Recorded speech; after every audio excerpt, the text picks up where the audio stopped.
ኮሚሽነሩ ደሲል ሰዎች ሲታጩ ነበር እዛው ላይ ስላልከው አቃቸዋለሁ ከና ኃይሌ ገብረስላሴ ጋር የኢትዮጵያ አገር ሽማግሌዎች ለሰላም የሚል ቡድን ሆነው አግኝተው ነበር ከመታሰሪ በፊትና we have to give credit to people ኢትዮጵያ ውስጥ በተለይ ሰላም ቀደም እንዳልኩ ጦርነትን በጣም ስለሞከር ነው ከኛ ቀድመው እኛ ሰላም መናገር ከመጀመራችን በፊት ሲናገሩ ለነበሩ ሰዎች ክሬዲት መስጠት አስፈላጊ ነውና እዚህ ኮሚሽን ውስጥ ያሉ ሰዎች በተለያየ እንትን ሲሞክሩ ነበር ሜትዳቸው የተከተሉት መንገድ አብይ ኤክስፕሎይት አድርጎታል ምንም ጥያቄ የለውም ሚስዩዝ አድርጎታል ከአንድ ብሔራዊ ናሽናል ዳያሎግ ሊገኝ የሚገባው ውጤት አይገኝም ምክንያቱም አጀማመሩ መሰረቱ በጣም ወሳኝ ስለሆነ መሰረቱ ኢንክሉሲቭ ስላልነበር በተለይ ደግሞ አክቲቭ ጦርነት እየተካሄደ ያለ ናሽናል ዳያሎግ ሁለቴ ነው ልታደርገው የምትችለው አንዱ ጦርነት ለማስቀረት ፕሪዋር ፕሪ ኮንፍሊክት ፕሪቨንቲቭ ለኮንፍሊክት ግጭትን ለማስቀረት የሚደረግ ብሔራዊ ድርድር ሊኖር ይችላል ናሽናል ዳያሎግ ሊኖር ይችላል ሁለተኛው ፖስት ዋር ሪኮንሲሊዬሽን ኤንድ ሪኮንስትራክሽን አንድ ሀገር ወደ እርስ በርስ ጦርነት ከገባ በኋላ ወደ ጦርነት ያስገቡን ጉዳዮችም ለመፍታት ዳግም ወደ ጦርነት እንዳንገባ ደግሞ እንዲረዱን የምናደርጋቸው ውይይቶች ይኖራሉ ማለት ነው አሁን እኛ ያደረግን ያለነው በጣም ፔኩሊያር ነው it's a national dialogue in the middle of war እና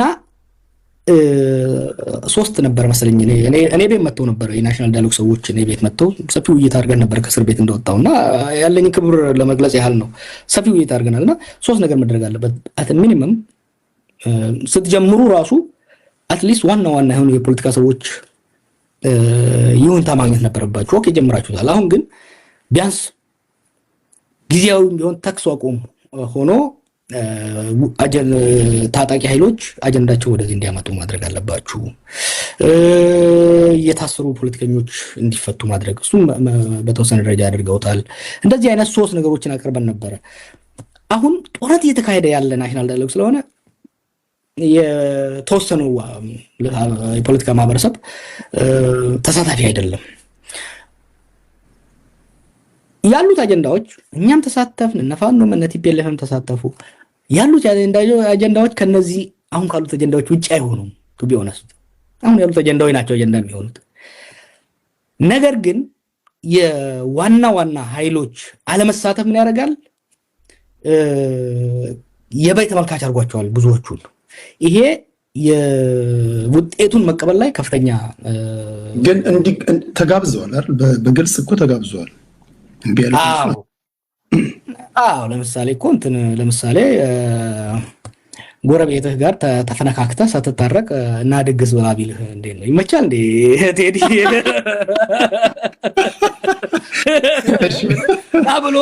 ናብሎ መርዝ ቢጨምርለት ናብሎ ብሩን ዘግቶ ቢወቃውስ እና ቢታርደና ፌር ይሆን መሄድ አስፈላጊ ነውና እሱ ላይ ነው ግን አጀንዳዎቹ በናሽናል ዳያሎግ ደረጃ አንወስደውም ግን የአብይ የፈለጋቸው ነገሮች አሉ ከዛ ግን የኢትዮጵያ ሕዝብ ሊጠቀማቸው የሚችሉ ነገሮች አሉ ጥቅም ሁሉም ነገር ጉዳት አለው ብቻ አይደለም አጀንዳዎቹ መጥተው ብዙ ሰዎች የተሳተፉባቸው ምንም እንኳን ውጤቱ በአብይ የተወሰነ ቢሆን ራሱ አከራካሪ ጉዳዮች ህዝብ መሐከል መጥተዋል ምንም እንኳን ኦልሞስት ፕሮባብሊ 90% የሚሆኑ ተሳታፊዎች የብልጽግና አባላት ቢሆኑ እንኳን እነዚህ አባላት ከተለያየ ብሔረሰብ የመጡ ናቸው አሁን ከተሳታፊዎች ዛሬ ሳዋራቸው ነበር ከሁሉም የሀገራችን ቅርንጫፍ የመጡ ሰዎች አሉ ጀንደር የተለያዩ ኃይሉ እነዚህ መምጣት ኢሹዎቹ እንዲወጡና እነኚህን ኢሹዎች እንዲያውቁ አድርጓቸዋል ወደፊት እውነተኛ ብሔራዊ ድርድር ብሔራዊ ምክክር ሀገራዊ ምክክር ሲካሄድ ደግሞ ልምድ ቀስመናል how to do it better at least technical አስፔክቱን እንዴት መስራት እንደሚቻል የሆነ ልምድ ተቀስሟል ከዛ ባለፈ ግን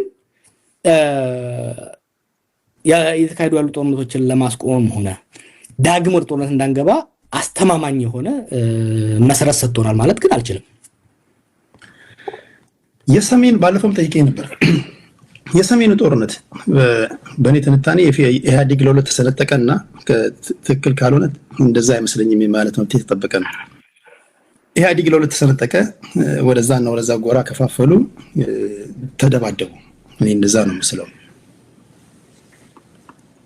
የሰሜኑ ጦርነት ላይካሄድ የሚችልበት እድል ነበር። በጣም ሰፊ እድል ነበር። በጣም ሰፊ እድል ነበር። ኢንፋክት እኔ ብቻ አይደለሁም እነሱም እኮ አላመኑትም ወደ ጦርነት እንደምንገባ። ግን ጦርነትና ውሃ እያሳሳቀ ነው የሚወስደው። አየህ እድሉ ነበረው። አየህ ህወሓቶችም ችግር ይመጣብላል ብለው ያሰቡት ስልጣን ከመልቀቃቸው በፊት ከኢህአዴግ ውጪ ነው ያሰቡት። ይሄ የአምባገነንነት የኦቶሪቴሪያን ሲስተም ችግሩ ምንድነው ታውቃለህ? ችግሮች ላይ ቁስል ላይ ፋሻ ያስቀምጣል። ቁስሉ ከውስጥ የሚብሰለሰለውን አይ ምክንያቱም ፋሻ ያስቀምጣል። ሌላ ትንሽ በደም ነገር ሲታይ ደግሞ በዛ ላይ ፋሻ ያስቀምጣል። እና ኢህአዴግ ፋሻ እያስቀመጠ ነበረ። ፋሻ እያስቀመጠ ነው የሄደውና በውስጥ እየተብሰለሰሉ ያሉ ነገሮችን አላዩዋቸውም ኢህአዴጎች ብቻ አይደሉም መነራችን ላይ ኦፒኒዮችም ባዴኖችም ሌሎቹም ምንም እንኳን ቢያደርጉ ጥርጣሬያቸው ከሆነ ከግንቦት ሰባት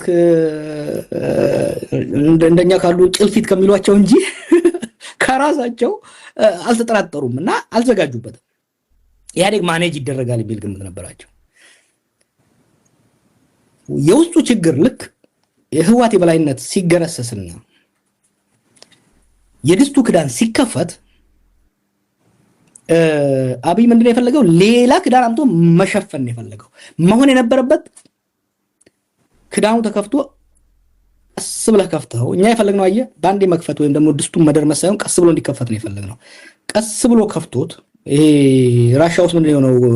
ሚካኤል ጎርባቾቭ ሲመጣ ፕሮትራይካና ግሎስኖት የምንለው ሁለቱ አንድ ላይ ነው የመጣው እና ኢትዮጵያ ውስጥም ሁለቱ አንዴ ሲመጣ ትዝ ይለኛል። አብይ ስልጣን ይዞ ኤፕሪል ላይ መሰለኝ ሜይ አካባቢ ላይ አየሁት። ኦብሰስ ሆኜ ነበር ያኔ ዩጎዝላቪያና ሶቪየትን እያጠናውና ታየኝ ይሄ ነገር ሲመጣ። ይሄ መጀመሪያ አካባቢ የነበረው በጣም ሰፊ ሪፎርም፣ እስረኞችን መልቀቅ፣ ሚዲያዎችን መልቀቅ ሙሉ በሙሉ በጣም ፈጠነ። ማኔጅድ አይደለም የሆነው፣ በቃ ኤክስፕሎሲቭ ሆነ። አንዴ የከፈተውን እንፋሎት ወዲያው ሊከርነው ሞከረ አብይ። ይሄ ችግር ውስጥ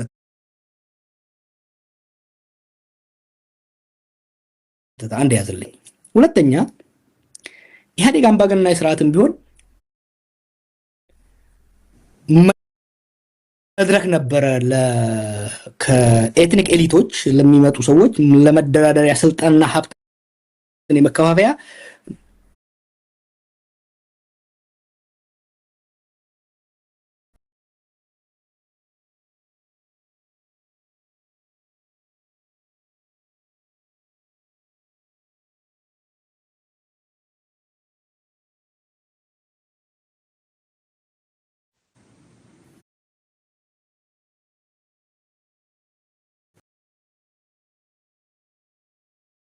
አይተህ እንደሆነ መጨረሻው ስብሰባ ላይ ህወሓቶች በሙሉ አልደገፉትም። ሌሎች ጃወጡ ለማይችን አልጅ አወጣ ያፖለቲክስ ይላል። that picture tells you a book ስለ ምን እንደሆነ ኢህአዴግ ውስጥና ያ ተስፋ አስቆረጣቸው። በቃ ሩም አልነበራቸውም። ይሄ የሚሆነው እንግዲህ ከሌሎች ፋክተሮች ጋር ነው። ምንድነው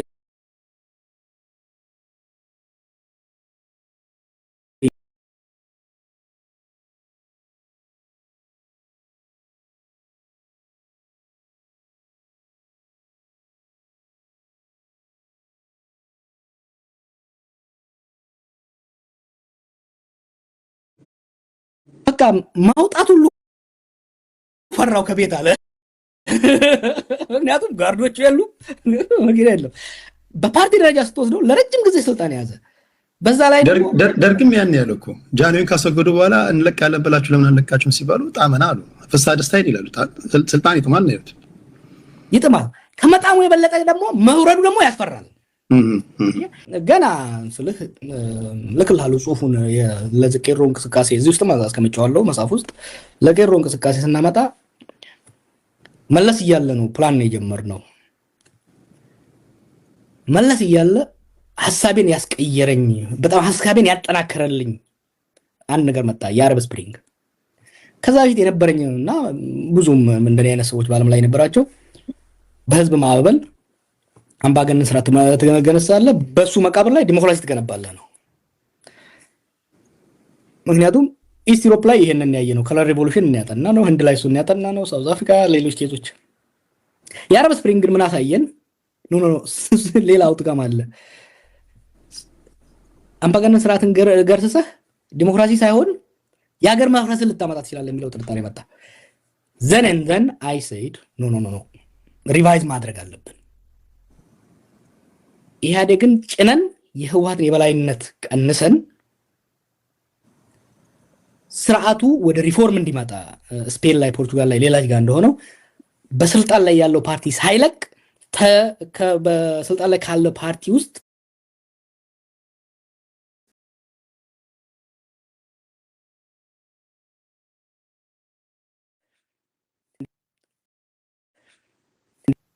ከስልጣን ይሄን መጀመሪያ ኦሮሚያ ላይ ነው ያደረገው። እነ ሙክታር ከድር እነ አስቴር ሃርድ ላይነር ነበሩ። እነሱ ሲገፉ ለማ መጣ። ከለማ ጋር ወርቅ ነገር ተያይዘው መጡ። ሌሎችም አብረው መጡ። ሪፎርምስ መጡ። ህወሓት ውስጥም መጥቷል እኮ በተለይ ደብረጽዮን ከመጣ ያው ሊደርሺፕ ስታይሉ ህወሓትን ኮንትሮል ማድረግ አልቻለም ደብረጽዮን። አንዱ ችግራችን እዛ ላይ የተፈጠረውና ያንንም ራሱ ኢህአዴግ እንዳይፈርስ የነበረው ለኢህአዴግ ፍቅር ሳይሆን መልቲ ኤትኒክ የሆነ ሀገር ውስጥ በጣም ካልተጠነቀቅ የኤትኒክ ኤሊቱ ሊደራደርበትና የሀገሪቷን ዳቦና ስልጣን ይህን ስል ብዙ ሰዎች ክሩል ይመስላቸዋል። በት at the end of the day it's about that ያንን ሳይቧቀስ ቡጢም እየሰነዘረ ሳይመታ ሳያንቅህ ግን እንደዚህ ከረባትህን ያዝ አድርጎም ቢሆን የሚደራደርበት መድረክ ያስፈልግ ነበርና የዛ መፍረስ አሳጣን። ከዛ በኋላ ወዴት የመጣ ነው? የተለያየ ቤት ውስጥ ገባን። የትግራይ ኤሊት መቀሌ መሸገ፣ የሌላው አዲስ አበባ ላይ ተሰባሰበ። ከዛ የኤርትራ የአስመራው መጣና ይሄንን በጣም ፈዛይ ማድረግ አለብን። ምክንያቱም አሁንም ስህተቶች እያየሁ ስለሆነ if you are ትግራያን አየህ አንተ ትግራያን ከሆንክ በተለይ የህወሓት ሰው ህወሓት ብቻ ሳይሆን ትግራያን ራሱ ከሆንክ 2018 እስከ 2020 ያለው በጣም አስፈሪ ጊዜ ነበር። የስልጣን ከለላ አጥተሃል። ከመከላከያ ውስጥ እየተመነጠርክ ነው። የነበረህ ነገር እንትን እያለ ነው የመጣው። በዛ ላይ የኤርትራ መምጣት የአማራ ናሽናሊዝም መምጣት ፍርሃት ውስጥ ከተታቸው። ከዛ በኋላ የጦርነት ድግስ ውስጥ ነው የገባነውና ጦርነቱን ማስቀረት የሚቻል ጦርነት ነበር። ምክንያቱም በዚህ ልስተ እነዚህ ኢህአዴጎች ከኛ የተሻለ ፓወርን ያውቃሉ። ሉክ አሁን ጌቾና አብይ እንዴት እንደሚሞዳሞዱ እነኛ ይተዋወቃሉ ከኛ የበለጠ ሮኔ ያደጉት ሮኔ የበሉት ወታደሮቹ ሲሸልስ ላይ እነ ብርሃኑ ጁላና እነ ጻድቃን ሲገናኙ አንድ እዛ የነበረ ሰው ሲነግረኝ የጠበቁት ኦክወርድ የሆነ የተለያየ ቤት ውስጥ አድርገናቸው ምናምን የሚኮራረፉ ነገር ነው። ግን they grow up together, they have so many memories together እና ጦርነቱን ለማስቀረት የሚያስችል ብዙ ነገር ነበር። ከኔና ከአብይ የተሻለ ጌታቸውና አብይ ደብረጽዮንና አብይ ናቸው የሚተዋወቁት። ጸባያቸውን የተዋወቁ ነበር። ግን ምን ሆነ? ወደ ግጭት እንገባለን የሚል ግምት አልነበራቸውም። አንዱን አስፈርቼ የምፈልገውን አሟላለሁ የሚል ነው። ያ ተካሮ ሄዶ መጨረሻ ላይ ጦርነት አመጣ። እሺ እዚህ ጋር ነው ዋናው ነገር። አብይ አህመድ ኃይለማርያም ደሳለኝ ይሆናል ብለው ጠብቀዋል በብዙዎቹ የቲፒኤልኤፍ ሰዎች። ይሄን በተለያዩ መድረኮች ሲያንጸባርቁት ታያለህ። ቅድም ካንተ ጋር ሳወራ ምናልባትም አሁን የሚሆነውን አብይ እንደሚሆን ቢያውቁ ኖሮ እስከ መጨረሻው ድረስ ፋይት ያደረጉት ነበር ብለኛል።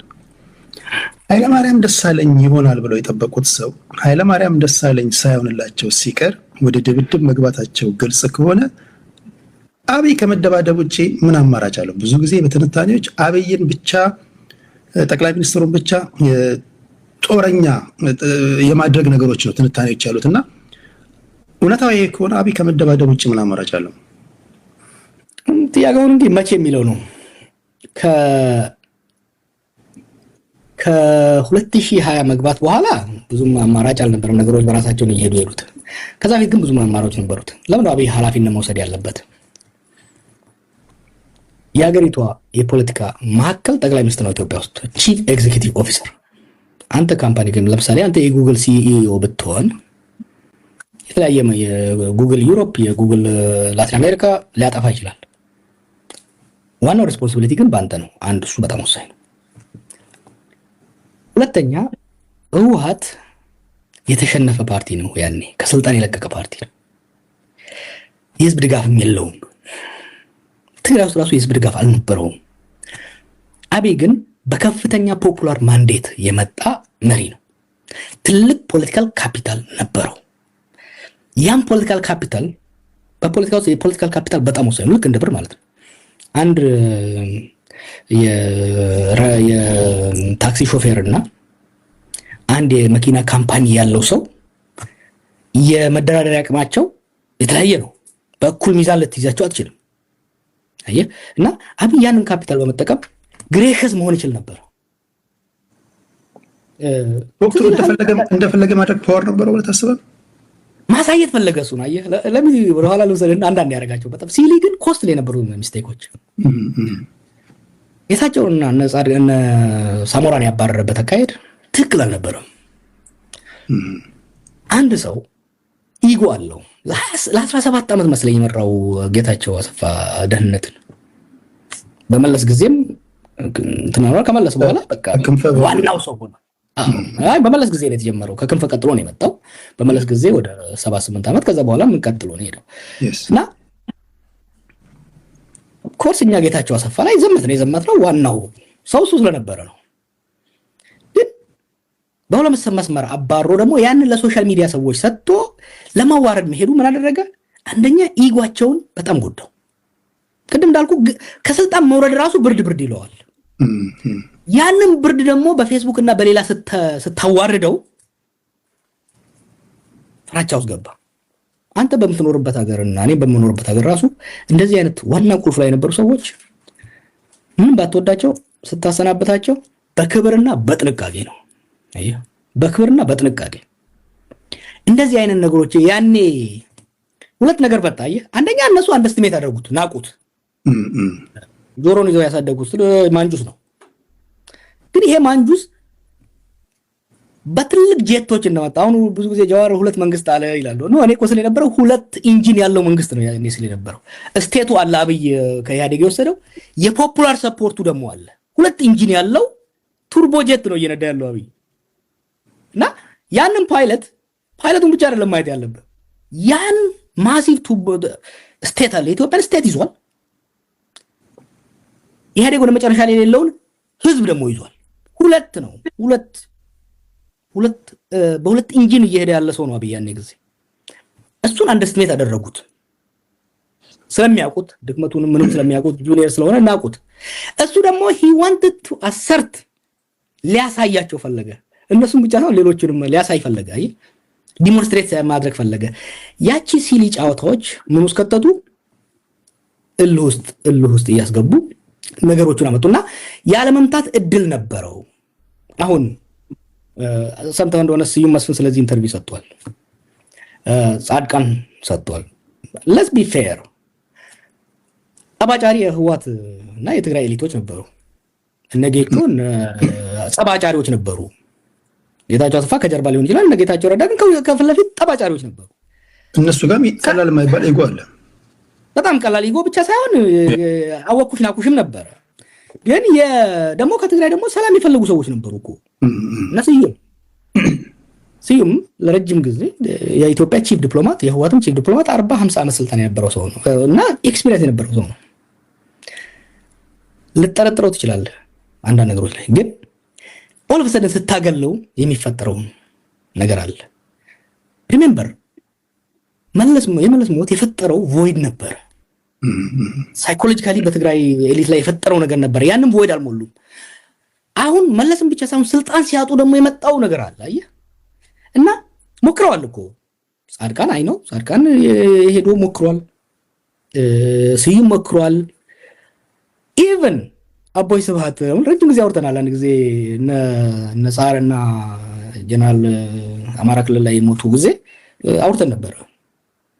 እነሱ ራሱ ቁጣም ቢኖር ፍራቻም ቢኖር they are open to discussion። ግን አየሱ አሰርት ማድረግ ሞከረ። አሰርትና ማድረግ መሞከሩ ሪዚስትድ ሆነ። የትግራይ ናሽናሊዝም በጣም አንደርስቲሜት አደረገው። አየህ የትግራይ ናሽናሊዝም አንደኛ ለረጅም ጊዜ የተገነባ ናሽናሊዝም ነው፣ ኢንስቲቱሽናላይዝድ የሆነ ናሽናሊዝም ነው በህወሓት ስር።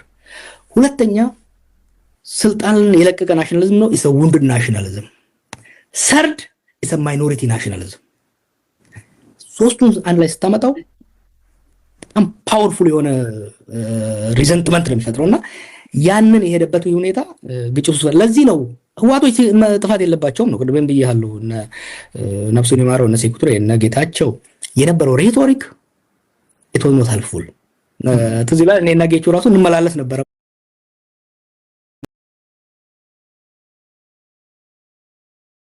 ኃላፊነት ስልጣን ያዘውና ከህወሓት የበለጠ ሰፊ ፖለቲካል ካፒታል በጊዜው የነበረው አብይ ነበር ያኔ። ክብራትና ክብራን የቲክቶክ ላይ ቤተሰቦች እንዴት ናችሁ? ወደ ዋናው ጉዳይ ደግሞ እየመጣ ነው። የወቅቱ መነጋገሪያ ጉዳይ ጽምዶ ይሉታል፣ ጥምረት ይሉታል፣ ኮሊዥን ይሉታል። እናንተ በፈለጋችሁ ጥሩት። ለምን ደርደሪያ እንዲሆን አሁን ባለው ነባራዊ ሁኔታ 3ም 4ም ሆነው ጥምረት ይፈጥሩ አሁን ያለውን አብይ በጦርነት ማሸነፍ ይችላሉ ብለህ ታምናለህ? ከዛ ወደ ጥምዶ እንመጣለን። ይሰማችኋል? ኦኬ። እሱ እንትን ላይ የሚመሰረተው ብዙ ፋክተሮች ማየት መቻል አለብህ። ይህን ጽምዶን እንግዲህ ጽምዶ የአራት ኃይሎች ነው የሚሆነው ከሆነ የኤርትራ፣ የትግራይ፣ የአማራና የኦላ የፋኖ የኦላ ነው የሚሆነው። ዋናው ቆጣሪው ግብጽ። እሱን ልምጣልህ።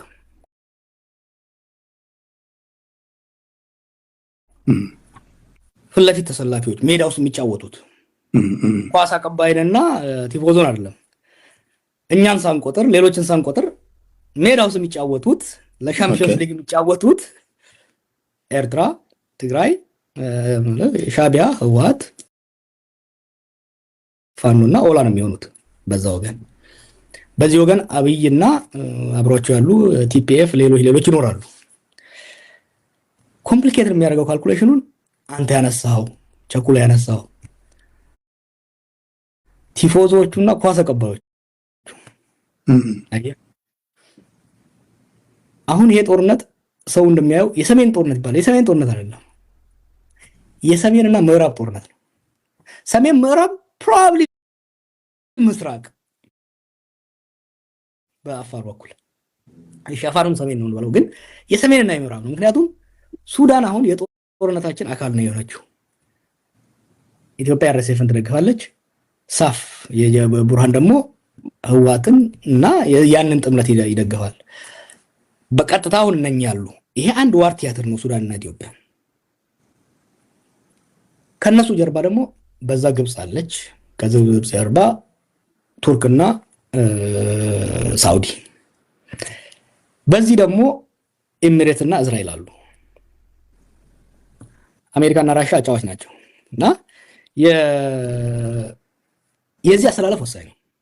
እዚህ ላይ ሰዎች እንዳደርጉ ሁለት በጣም ወሳኝ ፓወርፉል ኃይሎች ስለ ግብጽ ግለጽ ያወራል። ግብጽ ምላስ ነው። ግብጽ አይደለም ወሳኙ ተጫዋች እዚህ ወሳኙ ኳስ አቀባይ ሳውዲና ኤሚሬት ናቸው። ሳውዲና ኤሚሬት እንዴት መስለ ማየት ያለብን ዝሆንና ነብር። ሳውዲ ዝሆን ነው። ማሲቭ ኢኮኖሚ ነው ያለው፣ ማሲቭ ኃይል አለው፣ ግን ስሎው ነው። ኤሚሬት ኢኮኖሚ ያነሰ ነው፣ ሾርት ነው ካልኩሌት የምታደርገው፣ ግን ኤክስትሪምሊ ፈጣን ነች። ድጋፍ ስታመጣ የሳውዲ ኢንስቲትዩሽናል ነው፣ ቀስ ብሎ ነው የሚሰጥ፣ ትልቅ ነው የሚሰጥ፣ ግን ጊዜ ወስዶብህ ነው። ኤሚሬት ግን ኦቨርናይት ነው የሚሰጥ። የትግራይ ጦርነት ላይ ዲሳይሲቭ የሆኑት ለምንድን ነው? የተፈለገውን ጦር መሳሪያ ተተኳሽና የሰው ኃይል በ24 ሰዓት ውስጥ ነው የሚያመጣልህ። የሳውዲ ግን ወራት ሊፈጅብህ ይችላል። ሶ you have to take into calculation ወደ ጦርነት ምገባ ከሆነ እና ጀነራል ባጫ ባለው ሲናገር ወደ ራሱ ቡድን አደላ እንጂ አንድ ኢንትረስቲንግ አስፔክት አምጥቷል። ወደ ፎል ጦርነት ምንገባ ከሆነ ሆርን ኦፍ አፍሪካ አሁን በምናየው ላይቀጥል ይችላል። ተናጋሪውን ባትወድም የሚናገረውን ነገር ባጫ በነገራችን ላይ ናይሮቢ ላይ ሊያሸከሽከኝ ነበረ። ስለዚህ ለረጅም ጊዜ እንተዋወቃለን፣ ግን በኋላ ላይ ኢንትረስት ገብተናልና but he said something interesting። ያው እኛ እናሸንፋለን በሚለው ነው የመጣው። አውድም ቢ ዳሹር ግን ይሄ ጦርነት ከገባ ከባጫ በፊት የኔ ነው ያለው ማን ነው ታውቃለህ? ስዩም መስፍን ነው። ስዩም መስፍን ገና አይ ቲንክ 2019 አካባቢ ላይ ወደ ጦርነት ምንገባ ከሆነ ይሄ ናሽናል ጦርነት ሳይሆን ሪጂናል ነው ብሎ ነበር። ያኔ ፕሮፌቲክ ነበር። ከስዬ በፊት ስዩም ብሎታል። ስዩም ደግሞ ኦኬ እና አሁንም እነዚህ ጦርነት የቆዩ ሰዎች እኮ ጦርነትን ይረዳሉ። አንዱ የአብይ ችግር እኮ ጦርነትን እግሩ አይከላከልም እንጂ ተዋግቶም አዋግቶ አላየም። እንደነኚህ እንደ ጦርነት ጠገብ ጀነራሎችና የፖለቲካ ሰዎችና ወደ ጦርነት ምንገባ ከሆነ ለምን ነው ውስብስብ ማድረግብህ? ይህ ቀላል ይሄ እከሌ ያሸንፋል እከሌ የሚያሸንፈው ነገር ካልኩሌሽን እንዳንገባ። ጦርነቱ ምንገባ ከሆነ ሶስት ውጤት መጠበቅ አለብን። ወይ አብይ እንዳስበው በአጭር ጊዜ ዋና ደርምሶ በተለይ አመራር መግደል ከቻለ ያለውን ፓወር አንደርስታንድ ማድረግ የለብህም። የኤምሬትስ ቦሳሶም ያለው ሌላም ቦታ ያለው ለሱዳን ለኢትዮጵያም ባህር ዳርና ቢሾፍቱ ላይ በጣም ከፍተኛ የሆነ ተተኳሽና የኤር ፓወር ላይ ኮምፓረብል አይደሉም ሁለቱ ሳይዶች። የድሮን ዋርፌር ደግሞ ቀላል አይደለም። አንድ እሱ። ሁለተኛ በእግረኛ ከሆነ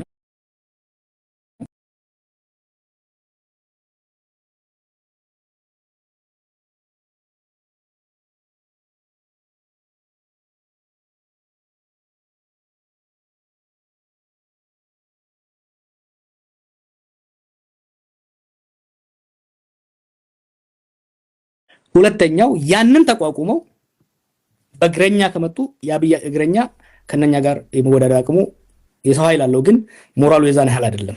ሞራል ላይ በዘመናዊ ጦርነት ግን አሁን እግረኛ ያን ያህል በድሮን ዘመን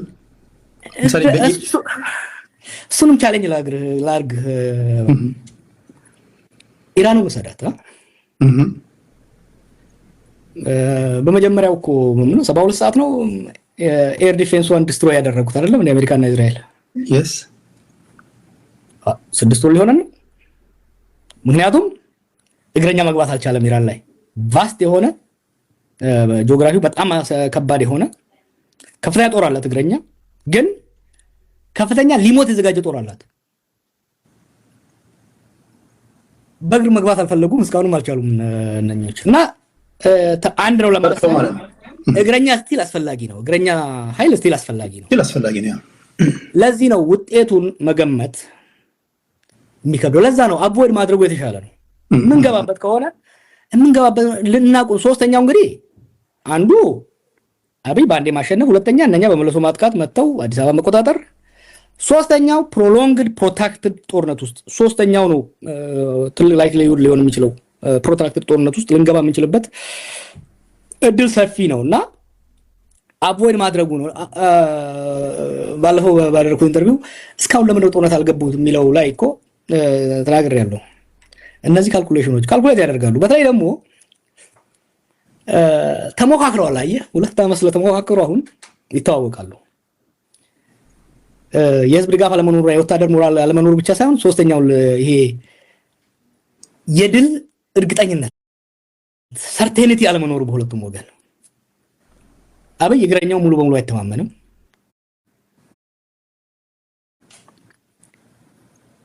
ህወሓት የኤርትራ ጦር አብሮ መግባት አለመግባቱ ላይ እርግጠኛ አይደሉም። ሪሜምበር ጽምዶ የሚባለው ኃይል እንመጣለን ነው አብይ ገፍቶ አንድ ላይ ያመጣው ኃይል ነው። ስሎት ስትራቴጂክ የሆነ ፓርትነርሺፕ ሳይሆን የሰርቫይቫል ተደጋግፎ የመትረፍ ኃይል ነውና የኤርትራ ኃይል ጠንካራ ቢሆንም የሰው ኃይል ሪፐልሽ የሚያደርግበት ኃይል የለውም። በትግራይ ጦርነት ውስጥ ኬርፉሊ ካጠናው ጊዜ ወስጄን ያጠናሁት የተሳተፉበትን ጀነራሎች አነጋግሬ ኤርትራ ከመካናይዝድ ያለፈ እግረኛ በጣም ጠንቃቃ ነበረች። በጣም ጠንቃቃ ነበረች። እርግጠኛ ግን መሆን አልቻለም። ከሱ ባሻገር ወደ ጽምዶ ደግሞ እንውረድ። አንዳቸው ከአንዳቸው ጋር የእያንዳንዱን የመታገያ አጀንዳ ብታይ የሰማይና የምድር ልዩነት አለው። አንድ የሚያደርጋቸው ጠቅላይ ሚኒስትሩ ነው። ሌላውን ብዙ ጊዜ ጠይቃቸው እንኳን 4 ኪሎ ከገባን በኋላ እንነጋገራለን። ይሄ አሁን እዚህ አይነሳም፣ በኢደር ይባላል። በፖለቲካ ውስጥ እንደዚህ ያለ ነገር እያወራ ከኤተነስተ ወደ ዜድ ህዝብ እንዴት እንደምትወስድ እንዴት እንደተስማማ አላንስም ከሆነ ስትራቴጂክ አላንስም ከሆነ እንዴት እንደሆነ ታክቲካል የሚሆን እያስረዳ ተማምነ ነው ማለፍ ያለብህ። የተደበሰበሰ ነገር ነው። ያንዳቸው ከአንዳቸው ጋር ኮንትራዲክት የሚያደርግ ከሆነ ጥምረታቸው ራሱ በህዝቡ ዘንድ ተቀባይነት ሊያስገኝላቸው ይችላል። ወታሰብ ቅድም እንዳልኩ ጽምዶ በተለይ ለህዋትና ለኤርትራ ስጋት የፈጠረው አላያንስ ነው። የአብይ ካልኩሌሽን አብይ ነው ጽምዶን የፈጠረው አብይ ነው ምለው ለብዙ ጊዜ ብልጽግናዎች ደስ አይላቸው። አብይ ታክቲካሊ ጎበዝ ነው ብያለሁ ቅድም። ችግር ግን ታክቲካሊ ይሄ መሰናክል ዘለህ ከዛ የበለጠ መሰናክል የሚመጣበት እድል አለና የመጀመሪያ ጦርነት ላይ የአማራና የኤርትራን ኃይል ከጎኑ አሰልፎ ትግራይን ወቀተ፣ ኦሮሚያን ወቀተ። ከፕሪቶሪያ በኋላ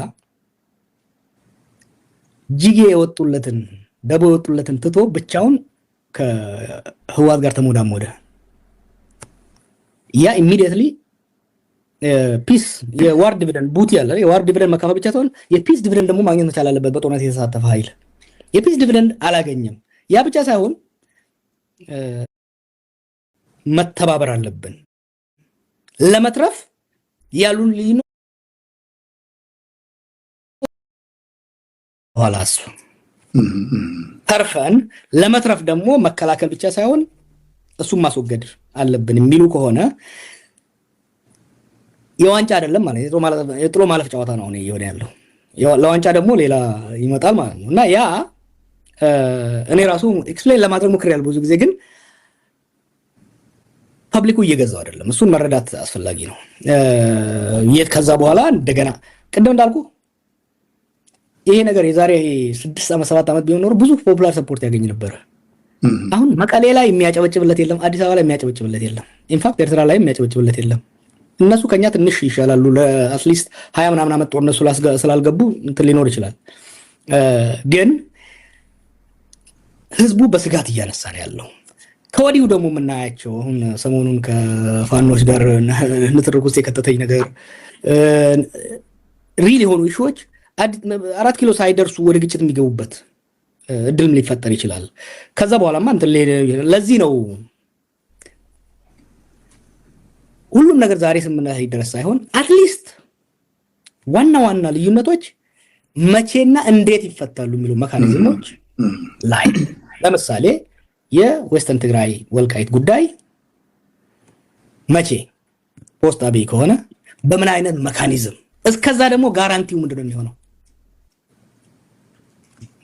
የሚሉ ነገሮች ላይ ጠለቅ ያለ ስምምነት ደርሶ እነኛ ስምምነት ወይ ደግሞ ለህዝብ ማቅረብ አስፈላጊ ነው። እስካሁን እዛ ላይ መድረስ አልቻልንም። ገፍተናል ውይይቶች አሉ፣ ግን እዛ ላይ መድረስ አልተቻለም። እሱ ካልተቻለ ምን ያፈዝራል? አንደኛ ሰው ህዝቡ እኔ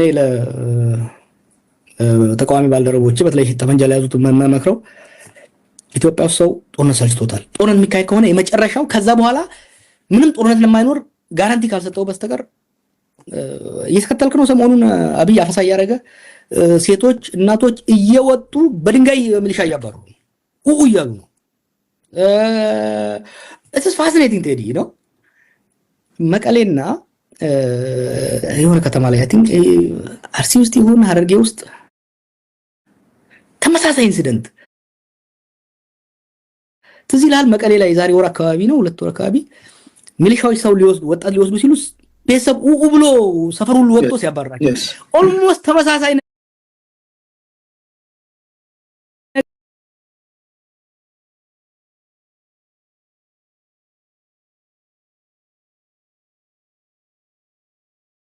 ፋቲግ ጦርነት ሰው ሰልችቶታል። እና ሰው ለጦርነት እድል እንዲሰጥ እንዲደግፍ ከፈለክ አንደኛ ጦርነት የግድ አስፈላጊ መሆኑን ማሳየት አለበት። ሁለተኛ ይሄ የመጨረሻው ጦርነት ነው ብለህ ልታሳመነው ትችላለህ። እዛ ላይ ተደርሷል። ኖ ሹር ወለጋ ሆሮ ጉድሩ እስኪ እዛ እንሂድ። ከሰሞኑ እኔንም በተወሰነ መንገድ ጭቅጭቅ ውስጥ የከተተኝ ከደጋፊዎች ጋር አንተም እንደዚህ የገባበት ስታገባ የአፋብን ሊቀመንበር አስረስ ማረ ዳምጤ የወለጋ ፋኖ እና የቢዛሞ አንድ ላይ አይሻ ፋኖ ብለን አላንስ ፈጥረን የራሳችን ፋኖ ነው። ጀዋር መሐመድ የሚናገረው ንግግር ከሱ ማይጠበቅ ከየት እንዳመጣው ማይታወቅ በጣም የሚያሳዝን ውሸት ነው የተናገረው። ጀነራል የሚገደል ነው እኛ ነን፣ ብርም የማረክ ነው እኛ ነን። የጀዋር ንግግር እንደውም ለገዢው ፓርቲ አንዳንድ ጊዜ እንደውም ንግግሩና ከቅርብ ጊዜ ወዲህ ትንታኔውም ከሲቹዌሽን ሩም ሆኖ የሚያን እስኪመስል ድረስ ገዢው እንጂ የራሳችን ፋኖ ነው የስም የማጥላላት ነገር ነው ብሎ ወቀሳ አቅርቦባል። ምን ትላለህ ጀዋር? እኔ ያደው ካየሁ በዚህ በወለጋ ፋኖ ላይ ሪፖርት ጽፌያለሁ። ባለፈው 1 ዓመት 6 ወር ብዙ ኢንቨስቲጌሽኖች በወንጀሎች ላይ በማፊያ ቡድኖች ላይ በተለያዩ ቡድኖች ላይ አድማጮች ማወቅ ያለባቸው ይሄ ወለጋ ፋኖ የመጀመሪያው አይደለም ስጽፍ። ወለጋ ላይ ሲንቀሳቀስ የነበረ መንግስት ያደራጀው ሸኔ ጽፌበታለሁ። አርሲ ላይ ሲንቀሳቀስ የነበረ መንግስት ያደራጀው ፋኖን ጽፌበታለሁ። ምስራቅ ሸዋ አካባቢ ሳትከታተል አልቀርም ጫት ከሐረርጌ ሲመጣ ሾፌሮች ሲገል የነበረ ከአዳማ ከተማ ማፊያ ጋር የተያያዘ ከኦሮሞ ነጻነት ጦር የተገነጠለ ኃይል እንደነበረ በምርመራ ደርሰንበት አጋልጠን መንገዱ ሰላም ሆኗል። ኢትዮጵያ ውስጥ እንዳልኩህ አንድ ተስፋ የሚሰጥ ነገር ምንድነው? መንግስት ውስጥም አማጺ ውስጥም ጦርነት የሰለቸው ሌብነት፣ ዘረፋ የሰለቸው ኃይል እየመጣ ነው። እኔ ከነሱ ጋር እየሰራሁ ነው። የወለጋውን ላምጣልህ፣ ህዝብ የሚያውቀውን ላምጣ። ከ2020 ጀምሮ እንደ አውሮፓውያን አቆጣጠር እስከ 2022-23 ወለጋ ላይ አማራ ተገደለ ነው ሁሌ ስንሰማ የነበረው አይደለም? ጩኸት ሁሌ። ከፕሪቶሪያ ስምምነት በኋላ እዛው ወለጋ ላይ እዛው ሰፈር ኦሮሞ ተገደለ። አማራው ማን የገደለው? ኦነግ ሸኔ ይባላል። ኦሮሞ ነው አሁን ማን ነው እየገደለ ያለው? ፋኖ ይባላል።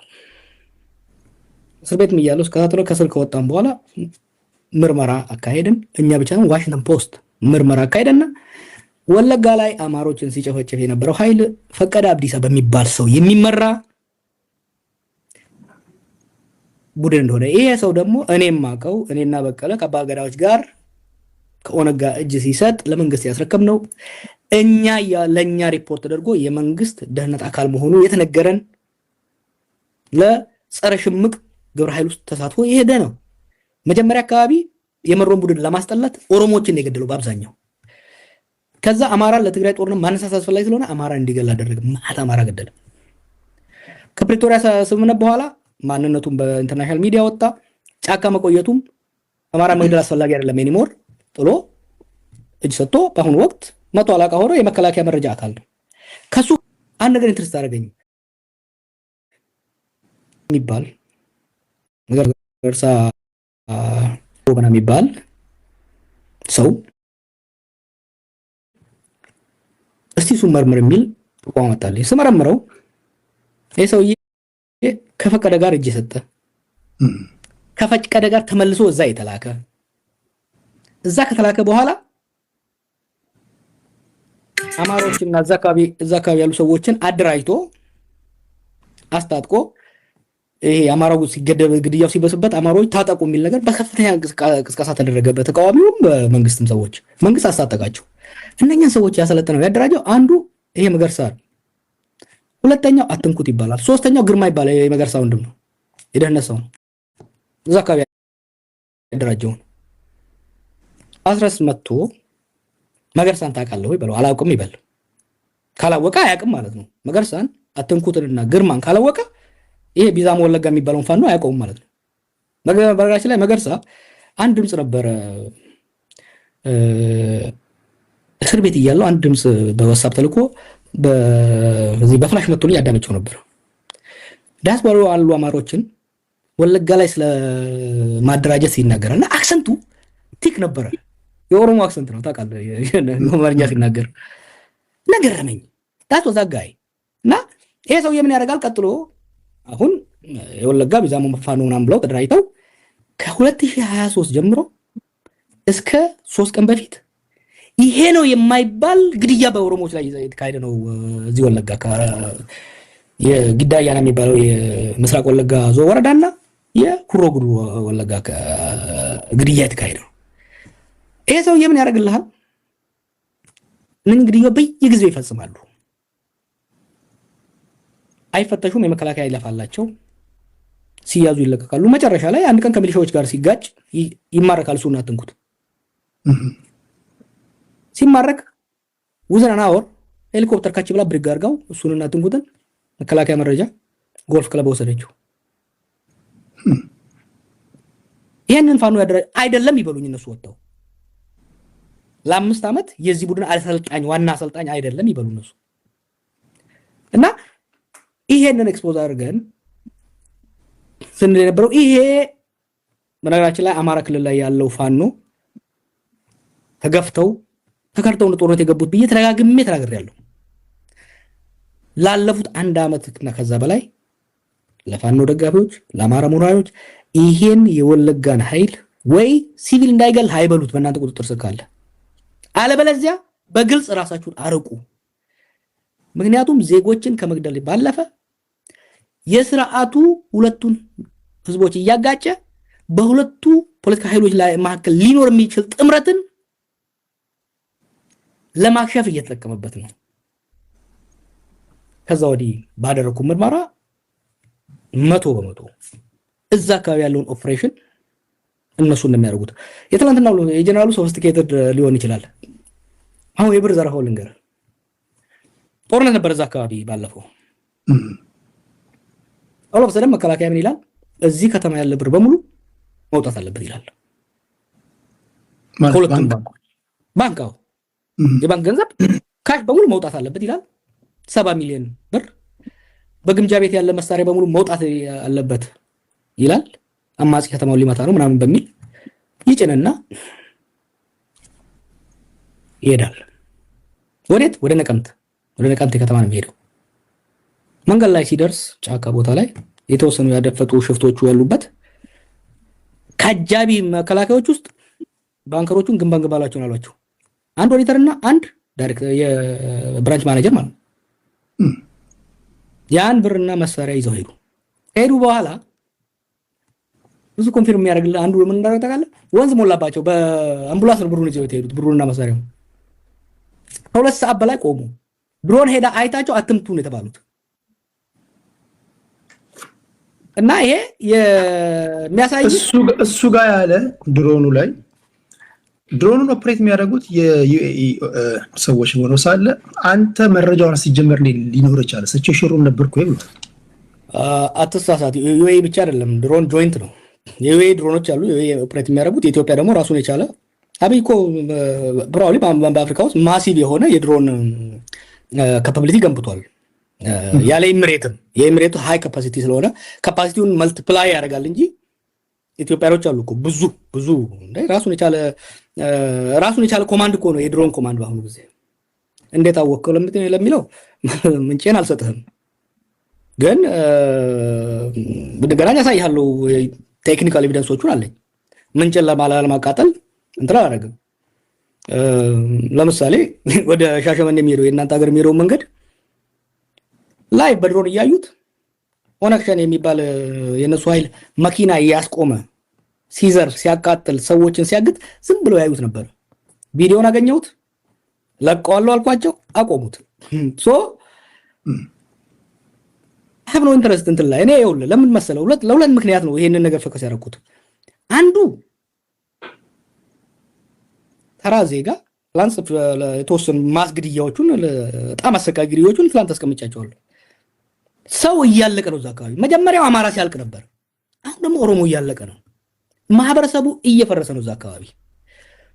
ሁለተኛ እነሱ ለሚያስቡት ጽምዶ ብቻ ሳይሆን እኔ ወደፊት የአማራ የትግራይ ኦሮሞ ሊቃን የበለጠ ተቀራርበው ከሌሎች ሊቃን ጋራ መሰረቱ ጠለቅ ያለ ኃይል ስምምነት መፍጠር አለባቸው ነው።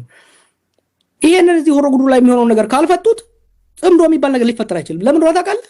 ደምንት እነሱ አናውንስ አድርገው ጆይንት ኦፕሬሽን ሲጀምሩ እዛ አካባቢ ግድያ ይጀምራል።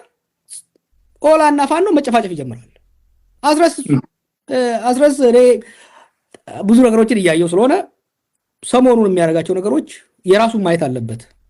ለምሳሌ ስለ ወልቃይት ተናገረው ነው ሰደው ባለፈው ስታሊን ሲጮህበት የነበረው ወልቃይትን በአማራ ጉልበት ስላለው ነው በጉልበት የያዘው። አማራ አይደለም በጉልበት የያዘው የፌደራል መንግስት ነው ህዋትን መጥቶ አስወጥቶ ከአማራ ጋር ተባብሮ የያዘው። ስቲል ዲስፒዩትድ የሆነ በድርድር ማለቅ ያለበት ጉዳይ የዌስተርን ትግራይ ጉዳይ በጉልበቴ ነው የያዝኩትማ የምትል ከሆነ ወይ ጽምዶ ተብሎ ጦርነት ከተጀመረ የትግራይ ኃይል ወደዛ ከገባ ፋኖ ላይ ወጋው ነው። እኔ ኢትዮጵያ ውስጥ ጦርነት ሊያበቃ ይገባል። ዲስፒዩትድ የሆኑ ቴሪቶሪዎች አሉ፣ አከራካሪ የሆኑ መሬቶችና ጉዳዮች አሉ። እነዚህን ጉዳዮች በጉልበት እንፈታለን የሚል ወደ ኋላ ሄድና በወልቃይት ላይ በትግሉ ጊዜ የነበረኝን የአማራ ተወላጆች በወልቃይት ላይ ያነሱት ሰላማዊ ጥያቄ በሰላማዊና ህጋዊ ህገ መንግስታዊ መንገድ መፈታት አለበት። ሀገር ቤት ከገባ በኋላ ከነገዱም ስገናኛ ስለነበረው ምንድነው ነገሩ ረገብ ይበልና ምንም ጉልበት ሳይኖር ከተቻለ በድርድርና በንግግር ካልሆነ በህግና በህገ መንግስታዊ አካሄድ ይፈታ ነው። መጨረሻ ላይ ምን ውስጥ ገባን? ወልቃይት የአብይ ካርዱ ነች። እና የወለጋም ላይ ያለው ነገር ወደፊት ለምናደርጋቸው ትብብሮች አደጋ አላቸው። ላቅ ሲልም ለሀገር አንድነትና ለህዝቦች ሰላም ከፍተኛ አደጋ ያለው ነገር ነው እና ወይ ይህ ኃይል አሁንም መንግስት የሚመዘውረው መሆኑን አምነው ሊያጸዱት ይገባል። እነመሮ ተሸወዱ። ለረጅም ጊዜ ልንገር ፈቀደ አብዲሳ ስቤት ሆነ መረጃ እየሰጠናቸው ፈቀደ አብዲሳ መንግስት የላከው መሆኑን በነገራችን ላይ አሁንም እነ ዳውድ እኮ ፈቀደን ታጋይ ነው ብሎ ነው የሚያስቡት። ፈቀደ አብዲሳ መንግስት የላከው ማአት ዜጎችን አማራም ኦሮሞም የጨፈጨፈ በሽምግልና ለማስታረቅ ምን ሲሞክሩ ነበር። እነመሮ ጊዜ ወሰደባቸው። አስቀድመው እርምጃ ወስደው ማጽዳት ነበርባቸው። ወይ በቁጥጥራቸው ስር መክተት ወይ የኛ አይደለም እኛ የምናዘው ኃይል አይደለም ብለው ግልጽ ማድረግ ነበርባቸው። ይህን አለማድረጋቸው በኦላ ስም ማዕት ዜጎች በጣም አሰቃቂ ግድያ ተካሄደና ህዝቡ ጠላው። ኦሮሚያ ውስጥ ድሮ ለኦላ የነበረው እይታና እነፈቀደ በጣም አሰቃቂ ግድያዎችን ካደረጉ በኋላ ያለው አመለካከት ተቀይሯል። ለፋኖም እኔ ወለጋ ላይ ያለውን ያየሁት እንጂ እርግጠኛ ነኝ ጎንደርም ጎጃምም ወሎም ላይ ሳክስገው አስገብተዋል ሰዎች ብዙ ነገሮችን የሚሰሩ ማለት ነው። አማጺ ባለፈው ከአንተ ጋር ስንወያይ አማጺ ሊያሸንፍ የሚችለው ከአገዛዝ የበለጠ የሞራል ልዕልና ሊኖረው ሲችል በህዝብ ፊት ለፊት ለህዝቦችን መብት የህዝቦችን ሰላም ለራሱ ሳይበላ ህዝብ የሚያበላ እንጂ ከህዝብ አፍ ቀምጦ የሚበላ ከሆነ ዜጎችን ከግድያ የሚታደግ እንጂ ዜጎችን የሚገል ነው ከታየ ምንም ያህል እውነተኛ ኮዝ ቢኖር ስቴት ያሸንፋል። ስቴት ኢዝ ሞንስተር ኢንቲቲ እና ፋኖች ለራሳቸው ሲሉ ለኔ ለኦሮሞ ምናምን ሲሉ አይደለም ለራሳቸው ሲሉ እዛ ሀገር ምናምን they learn the hard way ሰክስገውባቸው መጨረሻ ላይ አስወጥተው መሳሪያዎቻቸውና ይዛቸው ስንት ነገር ዳሜጅ ካደረጉባቸው በኋላ ወጡ። መንግስት በኦላ ውስጥ የሰገዘገው ኃይል ከወጣ በኋላ ኦሮሚያ ውስጥ ግድያ ወለጋ ላይ የአማራ ሞት እነ ፈቀደ ከወጡ በኋላ የአማራ ሞት ቆመ። ሰምተህ ታውቃለህ? የለም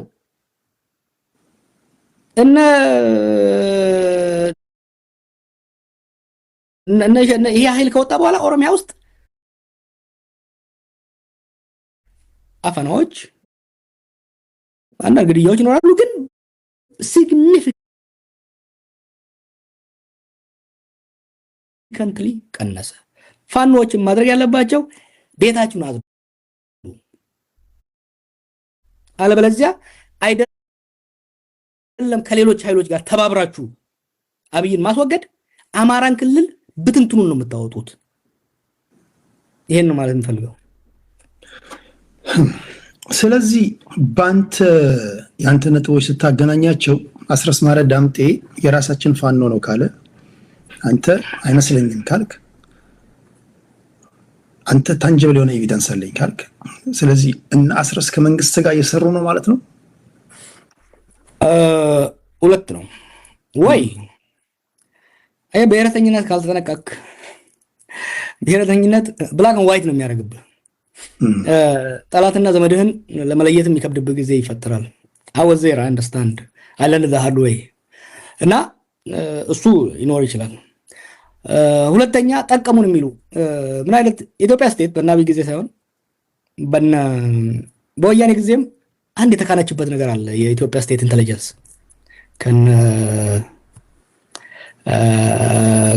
ከንጉሱ ጊዜ ጀምሮ አማጽያንን የሚጫወቱባቸው ጌም ክራፍቱን በጣም እየጨመሩት መጥተዋል እና ኤርትራ ላይ ኦነግ እያለ ምን እንዳደረጉት ልንገርህ። እነሱ ሪክሩት የሚያደርጓቸውን ሰዎች ገልብጠው ደብል ኤጀንት ያደርጓቸዋል። ኦነግ ኤርትራ አሰልጥኗቸው የሚመጡ ሰዎች በሙሉ አቀባበል ነበር የሚዘጋጅላቸው። በቦራም ሲገቡ አቀባበል፣ በሱዳንም ሲገቡ አቀባበል፣ በጅቡቲም ሲገቡ አቀባበል። ምክንያቱም እንዲሰለጥኑ የሚልካቸውና የሚቀበላቸው የጌታቸው አሰፋ ሰው ነበር። በቀይሮ ጊዜ ግርማ ጥሩ ነው የሚባል ልጅ ነበር እና የሆነ አመራርም ያውቃል።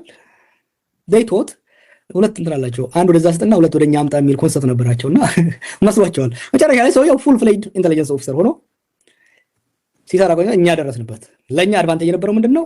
ፓራላል ስትራክቸር ኮፒዲዮ ጋር እየሰራ ስለነበረ ከጌም ውጭ አድርገው ነው የተሳካልን። እና አሁንም እነዚህን ሰዎች ምለው ፋይን፣ እኔን አታምኑኝም ተውት። የወለጋ ፋኖ የሚባለው የእናንተ አካል ከሆነ አንድ እስከዛሬ ላደረገው ግድያ ኃላፊነት መውሰድ አለባቸው። ይሄ ኃይል ከመከላከያ ጋር ተዋግቶ አያውቅም። ኔቨር ዜጎችን ብቻ ነው የሚገለው። የፈቀደ አብዲሳ ጦር አንድ ቀን ከመከላከያ ተዋግቶ አያውቅም። ዜጎችን ብቻ ነው የሚገለው። እስከዛሬ ላደረገው ወንጀል ኃላፊነት መውሰድ አለባቸው። አሁን ለሚደረገው ወንጀል ኃላፊነት መውሰድ ማስቆም መቻል አለባቸው። ያ ብቻ ሳይሆን ህዝብን ከሚጨርስበት አካባቢ አስወጥተው በቁጥጥራቸው ስር ማስገባት መቻል አለባቸው። በጣም ከፍተኛ ትችት ሲደርስብኝ ነው የነበረው። ይሄ ኃይል ይሄ ፋኖ የወለጋ ፋኖ የሚባለው ኃይል መንግስት ያደራጀው ነው። በሚስጥር አይደለም፣ በግልጽ ያደራጀው ነው። አሁንም የሚቆጣጠረው ነው። አጠቃላይ ፋኖን ለዚህ ብሌም አናርግ ብዬ ተደጋግሜ ስናገር ከፍተኛ ትችት ሲደርስብኝ ነበረ ከማህበረሰቡ። ዛሬ ላይ አስረስ ተነስቶ እኛንን ካለ መስማት ፈልጋለሁ ከነዘመነ ካሴና ከሌላው ፋኖ አካል።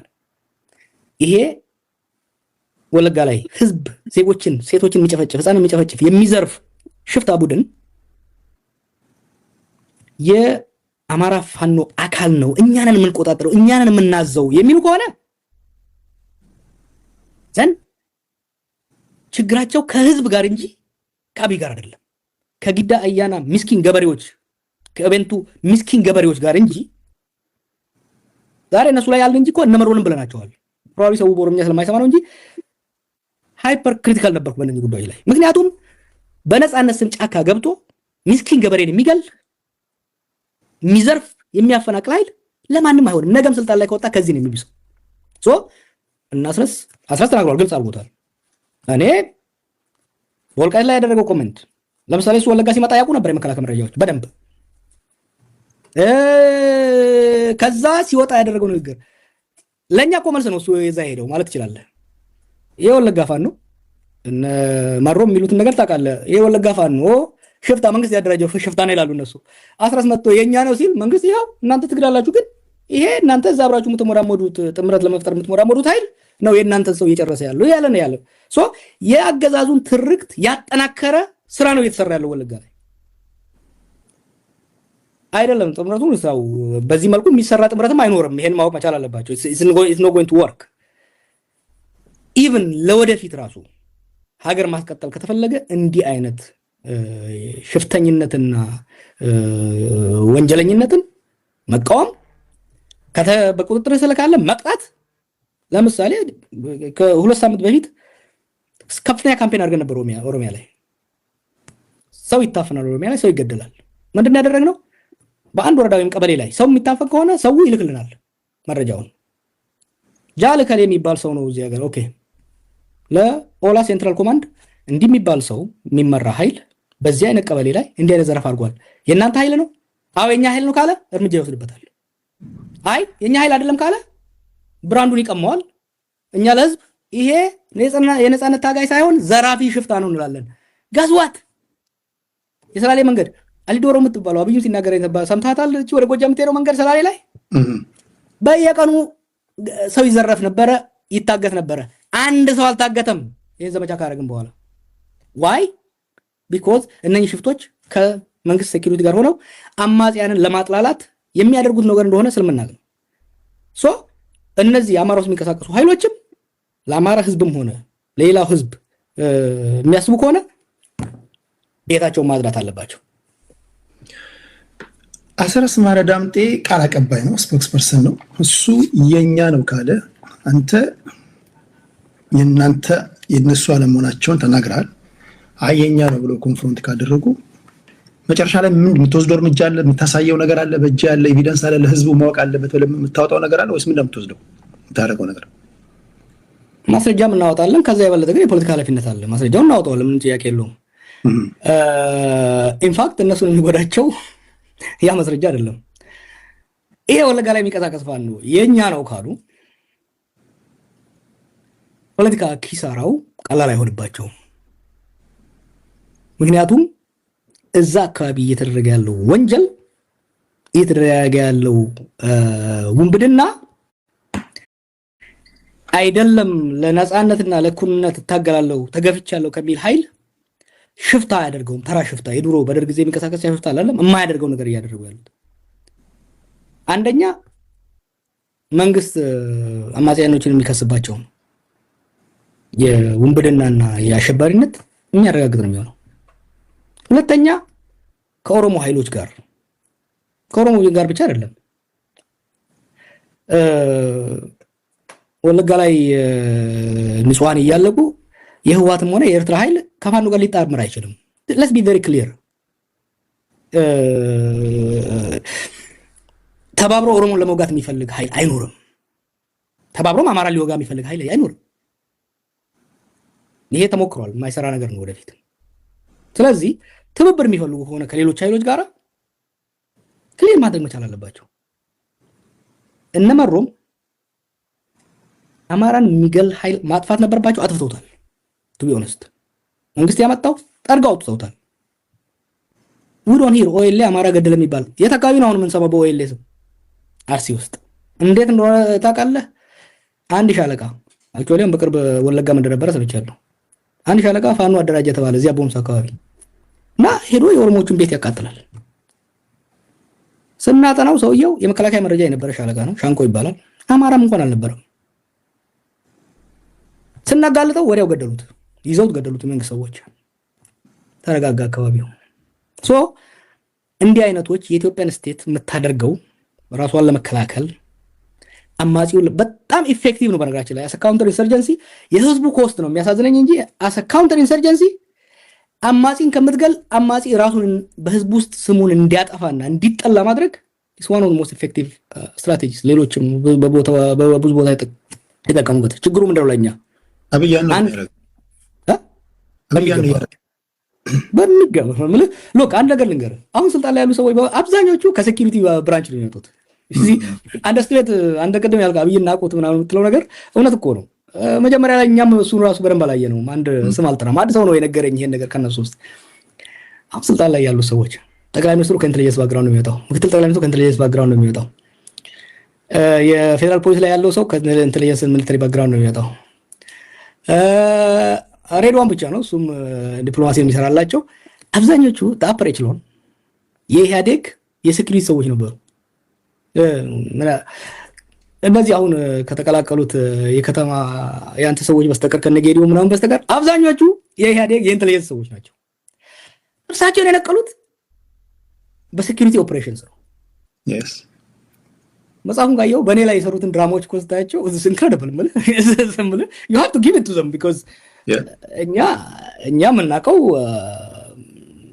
ቲዮሬቲካል ፖለቲካ ነው ስቴት መታገል ነው እነሱ how to manufacture crisis how to divert crisis they are gifted they underestimate them በነገራችን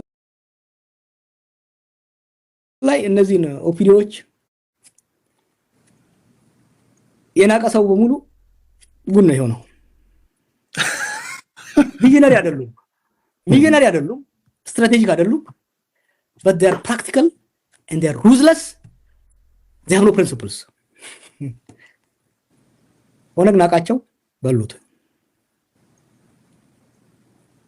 አሳደጋቸው ህወሓት ናቃቸው በሉት ሻዕቢያ ጥንቸል ሲላቸው ነበር በሉት እኛ ተከከም ስልጣን ላይ አውጥታቸው በካልቾን ያስወጡን እሺ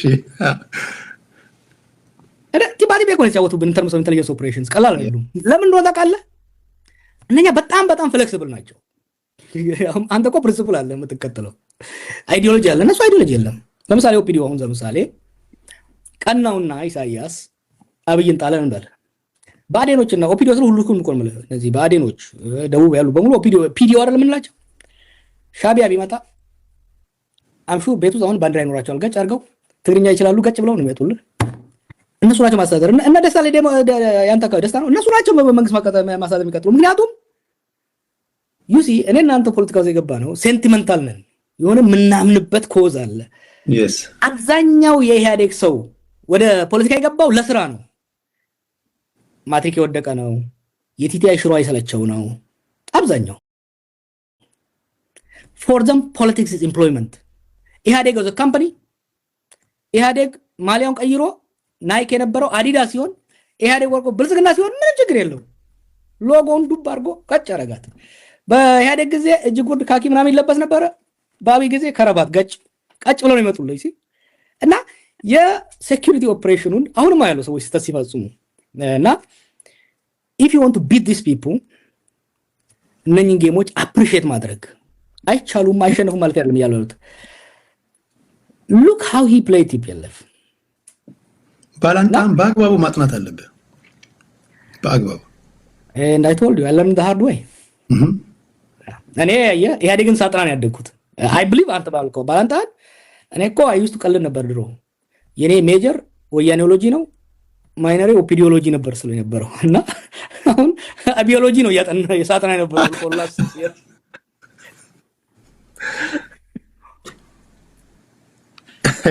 ይሄ ነው ብዙ ጊዜ እንደዚህ አይነት ነገሮች አሉ አንደርስቲሜት የማድረግ ነገሮች ኦኬ አንድ ከአብሮነት እየጨረስኩ ነው ብዙ አልይዘም አብሮነት ለኢትዮጵያ በአጭር ጊዜ ጠቅላይ ሚኒስትሩን በሲቪል ዲስኦቢዲየንስ እና በካለን የሚል ስብስብ ነበር የደረሰው ሰው ጥሩ ይቶይ ብዙ ውጤቶች መጥተዋል አንዱ የነበረው አላማው ምንድነው ዳግመስ የነበረው ኢትዮጵያን ፖስት አብይ ማሰብ ያስፈልጋል ዛሬም ይሁን ነገር ተነገወዲያ መውደቁ አይቀርም አብይ ላይ ብቻ ሱመጣ ላይ ብቻ ሳይሆን ከዛ በኋላ ምን አይነት ነገሮች በጣም ዲሲም ላይ አምስተርዳም ላይ ባደረግናቸው ሌሎች ውይይቶች በጣም ጠቃሚ ኮንሰፕቶች ተነስተዋል አሁን ያነሳናቸው ጉዳዮች ተጨምሮ ማለት ስለዚህ ጠቃሚ ነገሮች መጥተዋል ከዛ በኋላ ግን ኦፕሬሽን መሰራት ነበረበት ይሄ ጽምዶ የሚባለው ደግሞ ጎን ለጎን መጣ this is a military movement እና መጠንቀቅ ያስፈልጋል ሁለቱን አብረህ ይዘህ በመትሄደው ረገድ ጥሩ ተመክሮች አሉ ቲንክ ስብስቡ ቀጥሏል ጥሩ ውይይቶች አሉ እየቀጠሉ ነው ለሽግግር የሚጠቅሙ ያን ነገር ፑሽ እናደርግ አላማችን ምንድነው the day after አብይ ኢትዮጵያ ምን ትመስላለች የሚለው ነው በደንብ የተወያየ ጥሩ ዶክመንቶች ፕሮዲዩስ አድርገናል ወደፊት የሚጠቅሙ አላማው አብይን በአጭር ጊዜ መጣል አልነበረም አንዳንድ ሰዎች በዛ ጋር ካሉት በአጭር ጊዜ ምን ረጅም ዛሬ የሚውደቅ ነገ ተነገወዲያ ሳምንት ይሁን የዛሬ አመት የዛሬ 10 አመት the day after የሚኖረው የፖለቲካ አሰላለፍ ያሉ ልዩነቶችን የምንፈታበት የደቀ ኢኮኖሚውን ሪከቨር የምናደርግበት ቅድም ብያለሁ አገር መንግስት ተዳክሟል ይሄን አገር መንግስት መልሰን የምናቋቁምበት የዚህ ትውልድ ትልቁ ኃላፊነት እኔም ወደ ፖለቲካ አንዱ የመለሰኝ ኢትዮጵያ ስቴቱን ከአብይ መታደግ ፖስት አብይ ኢትዮጵያ ስቴት መኖር ማስቻሉ ወሳኝ ነው። አንዳንዶች ይህን ቀልድ ይመስላቸዋል። የዛሬ 8 ዓመት ላይ ኢትዮጵያ ብትፈርስ ኦሮሚያ፣ ትግራይ ምናምን ይወጣ ይችላል። ዛሬ እንደዛ የለም። ወረዳ በወረዳ ነው በትንትን የሚወጣው። የዛሬ ከእስር ቤት ወጥቼ ትግራይ ኤሊቶችን ሳናግራቸው ሶ ሹር ከፍተኛ ዲፕሎማቲክ ሰፖርት ነበራቸው። ፈረንጅ በሙሉ ትግራይ እንደ ስቴት ይል ነበረ። ፈረንጆቹ መጀመሪያ ቻሌንጅ ያደረኩት ከእስር ቤት ስወጣ ትግራይና ኢትዮጵያ የምትሉትን ነገር are you ready to shoulder responsibility of an independent ትግራይ? have you thought about it? ከወያኔ በላይ ወያኔ የሆኑ ፈረንጆች ነበሩ ያኔ። እኔ ትግራይ ህዝብ ትግል ደግፋለሁ፣ ሲምፓታይዘር ነኝ። ግን ነገ የሚሆነውን ነገር ማየት መቻል አለብን። ያንን አለማየታቸው የትግራይ ኤሊቶች they're so focused on አብይ ከዛ በኋላ የሚመጣውን አላሰቡትም። ከፕሪቶሪያ በኋላ መቆም አልቻሉም። አይደለም as independent country as autonomous region መቀጠል አልቻሉም። ምንድነው እንደዛ እርግጠኛ ያደረጋቸው? አንድ መናቅ አለ፣ ሁለተኛ ጦሩን ይዘነዋል ብለው ነው ወይስ ምንድነው እርግጠኛ ያደረጋቸው? ከመጀመሪያ ጦርነት ከመፈንዳቱ በፊት ነው ከዛ ወዲህ? የመጀመሪያ ጦርነት ከመፈንዳቱ በፊት እርግጠኛ የሆነበት ሰዓት ነው። ልክ እናስረስ እርግጠኛ የሆኑበት ምክንያት እኔ ኢትዮጵያን ስቴት ድሮ በቲዮሪ ነው የማውቃት። በ17 ዓመት ነው የወጣሁት እና ቲዮሪውን ጠጥቼው የኢትዮጵያን ታሪክ ከዘመነ መሳፍንት ጀምሮ ኦክስፎርድ ሄጄ ያጠናሁት እና አይቶት አይ ኒው ኢት ሞንስተሩን ያወቅኩት ሆዷ ውስጥ ከገባው ከታሰርኩ በኋላ ነው። እና ኢትዮጵያን ከሩቅ ከስታንፈርድ ሳያት ነበረ። ጠጋ አልኩና ከቦሌ አየኋት። ከዛ ከቃሊቲ ፈርሶ ዋጠችኝና ሆዷ ውስጥ ቁዬ ያየኋት።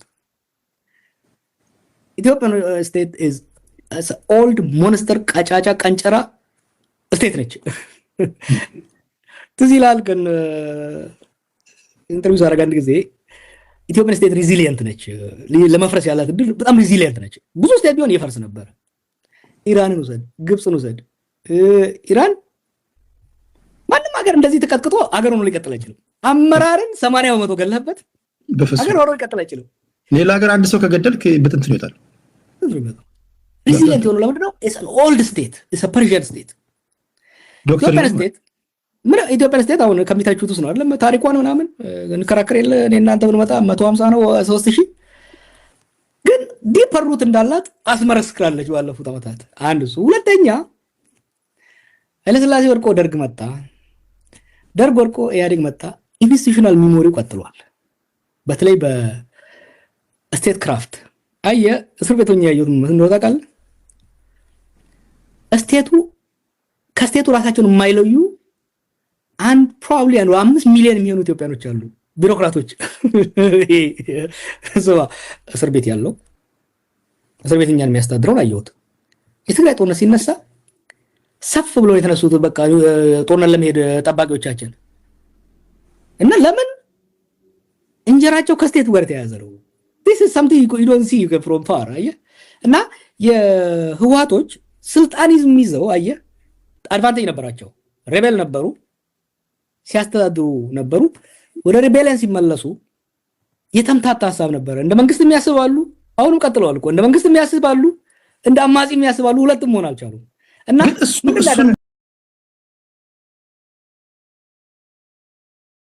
አንድ እሱ አለመኖር አሁን ያለው የቲፒኤልኤፍ ስብስብ የተለያዩ ቫሪያብል ገጣጥሞ ፕሪዲክት ማድረግ የሚችል አመራር አለው ብለህ ታስባለህ? ለምሳሌ እዚህ ትክክለኛ ሰዓት ነው ለመደባደብ ብሎ የህዝቡን ልብ ትርታ አንዳንድ ጊዜ ፕራይም ታይም ላይ ካለፉ ማንም ቢጋጫ አትሸነፍም አይደል? በአሁን ሰዓት ለመደባደብ አስፈላጊ ነው ማሸነፍ እንችላለን ብለው እንደዚህ መተንተን የሚችል ሰው አላቸው ብለህ ታስባለህ?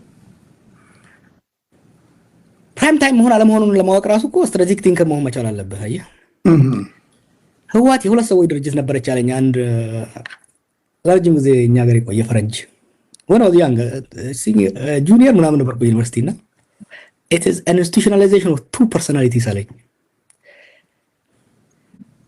መለስስ ስትሪት ኢንተለጀንስ ስትሪት ሌቨል ኢንተለጀንስ ስብሐት ነጋስ አሪስቶክራቲክ ኮንስፒረሲስ ሁለቱ ነበሩ መተካካቱ ላይ ሁለቱ ግን ካልተመጋገቡ ሊቀጥል አይችልም መለስም ስብሐትም ሲወጡ they made one critical error ደብረጽዮንን ያመጡት very nice man very technical man but እንደ ህወሓት ትራዲሽኑ የህወሓት ትራዲሽን የመለስና ስብሐት ትራዲሽን ያን መውላት አልቻለም ሶ በሱ አካባቢ ያሉት እሱ የተመረጠው ተጻራሪዎቹ መስማማት ስላልቻሉ ነው አንዱ ለአንዱ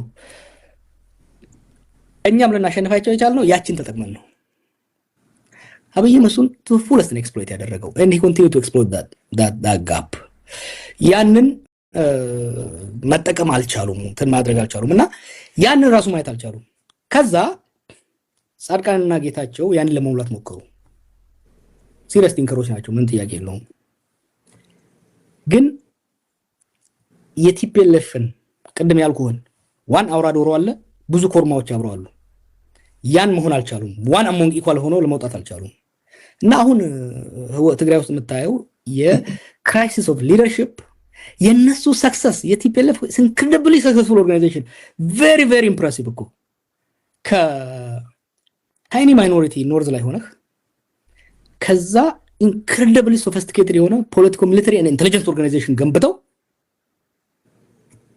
ራሻና ሶቪየትና አሜሪካን ተጫውተው ኤርትራን እንደ ቫይሰል ተጠቅመው ስልጣን ይዘው ለረጅም ጊዜ መቆየት ይችላሉ በጣም ጠንካራ ሰዎች ናቸው አሁን ግን ያን ማድረግ አልቻሉም እና ጦርነቱ አሁን ሲገባ የነሱ ጥንካሬ ነው ወይስ የሌሎቹ ኖ ንፉጋን ነው የነሱ ክሌቨር መሆናቸው እንዳለ ሆኖ ወደዚህ ከዛ በተዋረደ ያለው ሰው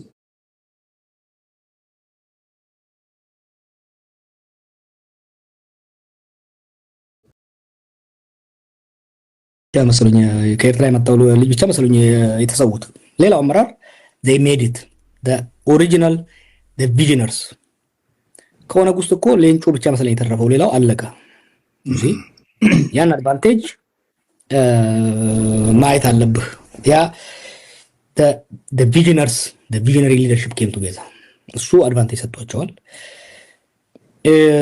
ብዙ ሌሎች ፋክተሮች ማንሳት ይችላል ግን አንድ ነገር ማለት መካድ የሌለብን they built something incredibly fascinating incredibly impressive ግን ምን አደረገ መሰለ it created hubris success አብይ ላይ አሁን እየመጣልሃለሁ success ምን አለው መሰለ ያሰክራልና hubris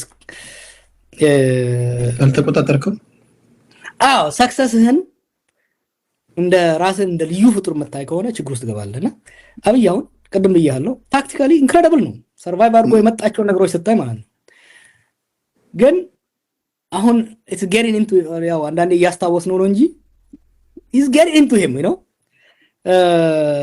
ጥባጥቤ ተጫውተው ሁሌ ጫውታሉ ስትል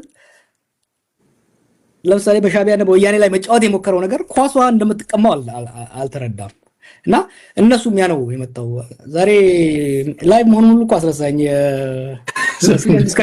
ሲሪየስ የሆነ ኢንተሌክቹዋል ዲስከሽን ውስጥ አስገባኝ ተጨርስልኝ እሺ ተሳላስከፋ እሺ ይገባኛል እንቀጥላለን የመጨረሻ ጆሃር ከሰሞኑ በጣም ቢዚ ነበርክ በሳውዲ አረቢያ ጉዳይ ላይ የተፈጠረ ነገር ነበርና በጣም በኦሮምኛ በመታደርጉት ውይይት ላይ ከ80,000 ሰው በላይ ሲያደምጣቸው ነበር ብዙዎቹ ወዳጆቼ ሲነግሩኝ በጣም የሚገርም ስራ ሰርተሃል በተለይ እነዚህ ወንጀል የፈጸሙ ልጆችን ተከታትሎ በማስያዝ በኩል የሚገርም ስራ እየሰራ ነው ብለው ነግረውኝ ነበርና እስኪ ምን ነበር የተፈጠረው ሳውዲ አረቢያ አካባቢ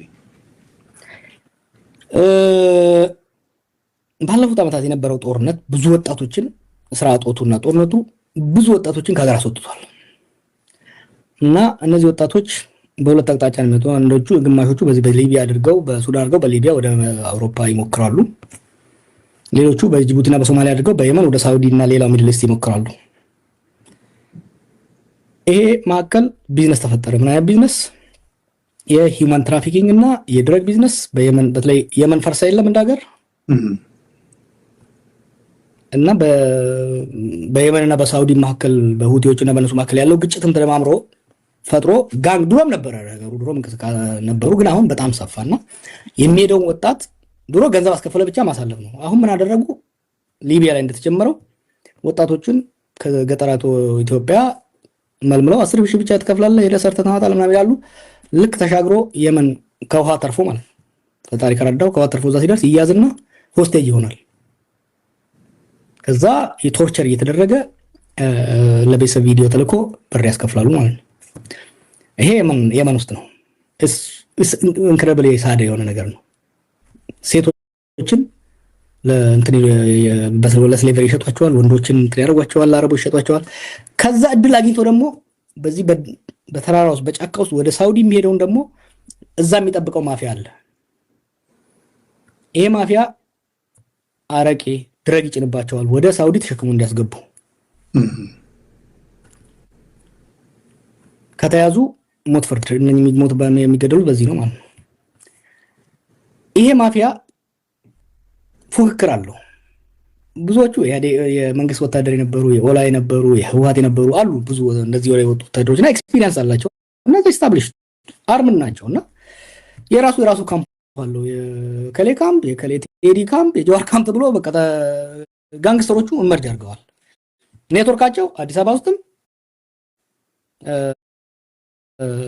ሪያድና ጅዳም ያለ ማለት ነው። ትልልቆቹ ከላይ ያሉ እነሱ እዛ እርስ በርሳቸው ማፊያ አይደለ ይፎካከራል ገበያ ሲሻማ።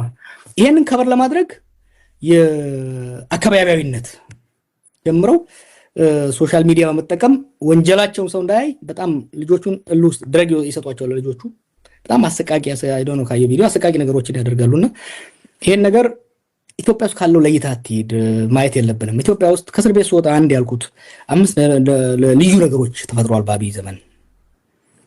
ኮመርሻላይዜሽን ፖለቲካ ወደ ብር መቀየሩ፣ ፒአራይዜሽን አብዛኛው ነገር ከኮንክሪት ይልቅ የፒአር ስራ መሆኑ፣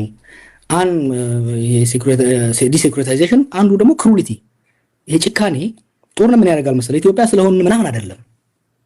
አንድ ሀገር ጦርነቱ በተለይ የእርስ በርስ ጦርነቱ ሲቆይ ሰው ሞትን ግድያን ኖርማል ይሆንበታል፣ አይለማመደውና ኖርማላይዜሽኑ ክሩሊቲ ይሆናል። ኢትዮጵያ ውስጥ አሁን ድሮም ሰው ይገዳዳል፣ ግን አዲሱ ነገር ምንድነው?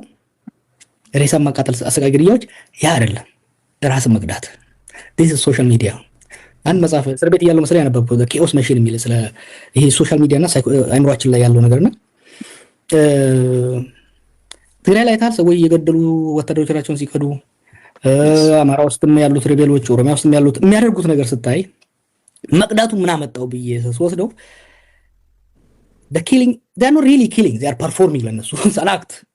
አሁን እነዚህ ገዳዮቹ አንዳንዶቹን እናገራቸዋለሁ ስትሪም እያደረጉ ነው፣ ቲክቶክ ላይ ስትሪም እያደረጉ ነው ይሄን ግድያዎች የሚያደርጉትና ሰው እንደገደሉ ከጥቂት ጊዜ በኋላ ነው they are performing for the audience። እና የሀገራችን ለዛ እኮ ነው ፖስት አብይ እናስብ ስል አብይ ለአሁኑ ላለው ችግር ዋና መንስኤ ቢሆንም ይሄ ክራይሲስ ጥሎልን ሄደው ሶሾ ኢኮኖሚክ ቀውስ ግን ቀላል አይደለም፣ ቢዮንድ ቦርደርስ ነውና ምንድን ነው ያደረግነው? በጊዜ ወሰድኩና አሰብኩት what to do። እነሱንም ማፊያዎቹንም ኢትዮጵያ ውስጥ ያሉ ማፊያ ነው የጀመርነው። ምንኝን እንግዲህ ምስኪን ሼኮችና የሀገር ሽማግሌዎች ሲለምኗቸው ነበር፣ ያስታርቋቸዋል። አዲስ አበባ በሚቀጥለው ሳምንት ይሰሩታል። እንዳውም ገዳዮቹ ፌመስ ይሆኑና ፎሎሺፕ እንግዲህ ቲክቶክን ታውቀዋለህ እየጨመረ ፌመስ ይሆኑ መጡ። ፌመስ ይባባላሉና ስማቸው ሁሉ አንድ ወደ ቲክቶክ የመጣሁት ይሄን ማርኬት አታክ ለማድረግ ነው። አይ ዋንት ቱ ቴክ ኢት አውት ፖሊስ ከዚህ ወደ እንትን መነሻው እንዴት ነው ታውቃለህ? መፎጋገር ምናምን ይሄ ጌም የሚጫወቱ ምናምን ወደዛ ብሽቅ ምናምን so I took time and I studied። ከነሱ ውስጥ የተወሰኑትን ሪክሩት አደረኳቸው፣ ቁጭ ብዬ አጠናሁት። ዘን ፐብሊክ ካምፔን ከፈትን። ፐብሊክ ሲሆን ደግሞ ይሄን የማደርገው ነገር እና ስረስም ማወቅ ያለባቸው what I do is totally different from what the states do። ስቴት ሪቨርስን ያደረጉት እነ ስታሊን ያደረጉት እነ ስታሊን ዜጎች በሙሉ ለመንግስት እንዲሰልሉ ነው ያደረጉት። እኔ ደግሞ ዜጎች በሙሉ መንግስት እንዲሰሉ ነው ያደረኩት። ቤዚካሊ ምን አደረኩ? ሳውዲ ላይ ዜጎች በሙሉ ማፊያውን እንዲሰሉ አደረኩት። እና ይሄ አሁን እነዚህ ማፊያዎች በጣም ፌመሶች ናቸው አንዳንዶቹ። ምክንያቱም ከሚዘርፉት ገንዘብ ይሄ ቲክቶክ ላይ ምናምን ያሉ ልጆች ገዝተዋቸው በቃ ፌመሶች ናቸው። በተለይ እነዚህ ጊፍት የሚባል አለ። ጊፍት ሰጪዎቻቸው ጊፍት ሰጪዎቻቸው ናቸው ትልቁን ፓወሮቹ። ጊፍት ሰጪዎቹ ደግሞ አየህ ዝም ብሎ ጊፍት አይሰጡም። they enjoy it, it's an entertainment for them እኮ አየህ ፊልም እንደሚያይ ሰው ነው። እና ፊልም እያዩ ፊልም አይታል ልጅ ሆነን የህንድ ፊልም ምናምን ተጠባቀስ ስትቀመጥ አብረህ ታወራለህ። ቋንቋውን ራሱ ብታውቅ ሲመታ አብረህ ትመታለህ። ሲያቀብጣቸው ጊፍት እየሰጡ በለው ግደለው ቁረጠው ይላሉ። this more criminal more responsible than the actual killer. yes so እነዚህ ሰዎች አንድ ባንድ እያጋለጥን ከሳውዲ አውቶሪቲም ጋር ከኤምባሲውም ጋር ከሌሎች ጋር ተስማምተን በምን በለቅማቸው ይሻላል መሰለህ? በራሳቸው መሳሪያቸው ምንድነው? ቲክቶክ ነው ሎኬሽናቸው። ፒክ ተደረጉና ያካውስ የቀሩ አሉ። እነሱም አድፍተዋል ለጊዜው ይለቀማሉ። ሰው ተረጋጋ እና ይሄ እንዲህ አይነት ነገር የሊቢያው ይቀረናል። ዲፈረንት ዳይሜንሽን ነው። ሞር ሶፊስቲኬትድ ነው። ኢትዮጵያ ውስጥ ያሉት ኤሌመንቶችም ፖሊስ እየለቀማቸው ነው። እና ይሄ ነው የሰራ ነው። it was something good ግን ብዙ ነገር የተማርኩበት ኦፕሬሽን ነበር። ዋው በጣም ብዙዎቹ ሲያመሰግኑ አይቻለሁ። ቴንክ ዩ ሲሉ አይቻለሁ። ጀዋር መሐመድ ከልብ ነው የማመሰግነው።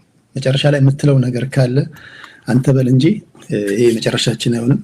ሌሎች ጊዜዎች እንገናኛለን። ስለመጣ ከልብ ነው የማመሰግነው ጀዌ። ቲክቶክ ላይ እስካለን ድረስ ያው የተባጠሰን እንቀጥላለን። ቲክቶክ ላይ አለ፣ ዩቲዩብ ላይ ነው የመጣው። መጨረሻ ላይ እንደው የምትለው ነገር ካለ በልና ላሰናብት። አረ አንተ አደገኛ ሰው ነህ። ብዙ አስለፈለፍከኝ እኮ እና ራስታውት ቁጭ ብለን ኮፊ ሾፕ ቁጭ ብለን ያወራን ነው ያስመሰልከኝና ፍሬንድ ነው ማለት ነው። ኢንተርቪው መሆን ተነሳና እንደ ፖለቲከኛ ሰውን እንደ ፕሮፌሰር አስወራኸኝ። ክላስ ያለው ያስመሰልከኝ እና አደገኛ ነህ እና ሌሎችም ተጠንቀቁላቸዋለሁ ቀጥሎ ሲመጡ። እኔም በሚቀጥለው ትንሽ ተጠነቀቃለሁ። it was very nice, I enjoyed it. I enjoyed it so much. ኢንተርቪው መሆኑን ሳይሆን ኮንቨርሴሽን ነገር ነው የሆነውና thank you። መልእክቴ ቲክቶክ ላይ ላላችሁ use this for good። ምን መሰለህ አንድ ለውጥ ሚዲያ በአለማችን ሚዲያ የመጣው ድሮ ሚዲያ ስልጣን ላይ ያለውና ሀብታም ብቻ ነበር የሚይዘው። በአምባገነን ሀገራት ውስጥ ስልጣን ላይ ያለው ብቻ ነው የሚይዘው። ህዝብ ኮንሱመር ብቻ ነበር የሚዲያን ውጤት። በካፒታሊስት በሆነ ዲሞክራሲ ውስጥ ሀብታሞች ናቸው የሚይዙት፣ ድሃውና ማሱ ኮንሱመር ነው። ሶሻል ሚዲያ ሚዲያን ላንድስኬፕ ዲሞክራታይዝ አደረገው። በአንድ ስልክ አንድ ቪዲዮ ዛሬ ሳይ ነበርና ጫካ ውስጥ ቁጭ ብለው እነኚህ ሰሞኑን የምታገላቸው ልጆች ጫካ ውስጥ ብለው የራሳቸው ስቱዲዮ አላቸው። በቃ ከስልክ ጋር ኢት ኢምፓወር አደረገ ገበሬውን፣ ምኑን ኢምፓወር አድርጓል ሰውን። ይሄን አቢዩዝ ባናረገው ከኛ በፊት የነበረው ጄኔሬሽን ይሄን አልነበረው እና ይሄን ሶሻል ሚዲያ ብዙዎቻችሁ አላችሁ ለጥሩ ነገር የምትጠቀሙበት ራሳችሁን ለማሻሻል፣ ሀገራችሁን ለማስተዋወቅ፣ ባህል ለማስተዋወቅ ብዙ የምትሰሩ ልጆች አላችሁ። አንዳንድ ደግሞ ለማይረባ ነገር የሚጠቀሙ አሉና ቤተሰቦቻችሁን፣ ራሳችሁን፣ ሀገራችሁን ለማሻሻል ተጠቀሙት። because this is a powerful opportunity። ይሄን ከተጠቀምነው ከችግር ውስጥ ለመውጣት ግጭቶች ምናምን ሲመጡ እንዳንተ ያላችሁ ሰዎች ሰብሰብ ብላችሁ የሰዎችን ሐሳብ ከአፍራሽ ወደ ገንቢ ጉዳይ መቀየሩ ጠቃሚ ነው። ጥሩ ነገር እያደረጋችሁ ነው ያላችሁት። እኔም በፈለጋችሁን ጊዜ ያለው ሌሎች ፖለቲከኞችም ነው ቲክቶክን አትናቁ። yes you see ይሄ የኛ ሀገር ሰው ኩፈስ ነው። ይሄ እየራበው በቃኝ የሚል ሰው አለ አይደል? ፖለቲከኛ ማለት ነጋዴ ነው። ነጋዴ ደግሞ ገበያ አይንቅም። yes ነጋዴ ገበያ አይንቅም። today በአለም ላይ the most powerful media is not CNN or BBC, it's TikTok። true እና እናንተም ደግሞ ሰዎች ሲመጡ ሌሎች ጊዜ እንደምትጫወቱ ሳይሆን ትንሽ ከረባት አድርገን ስንመጣ ደግሞ ትንሽ እናንተም ሲሪየስ ሁኑና እንደዛ አስተናግዱ። ኢጓችንንም አደራ ለማለት ያህል ነው። እሺ ሰምታችኋል። እዚህ ያላችሁ 1800 ሰዎች thank you ጆዌ ገለቶሚ thank you ከልብ አመሰግናለሁ። thank you bye bye። እሺ